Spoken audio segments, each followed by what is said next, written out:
Hello and welcome to another CDS Display Corner video. Something new again to show you this week. In this particular case we've got an industrial monitor, so perhaps not as exciting as some of the other videos you might see on this channel, but it is a very important part of our business and a very specific product range that we need to deliver to customers that require very high precision, very high reliability displays in perhaps lower volumes than our traditional open frame monitors.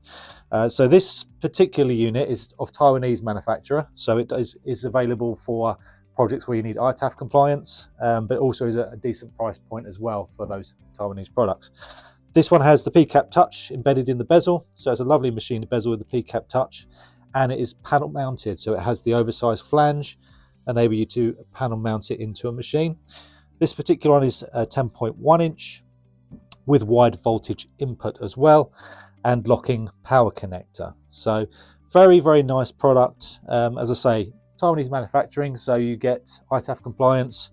The quality is phenomenal, very beautiful quality, and the benefit of this particular product is the MOQ is 1. Therefore we can offer this to lower volume customers where they need a precision, high quality product that's going to be reliable in their solution and also have longevity of supply as well. This one's 10.1, but we can do these in multiple sizes all the way up to 65 inch. If you have a project for industrial monitors, do use the links below to contact us, and I'm sure we'll be able to help you out. Thank you.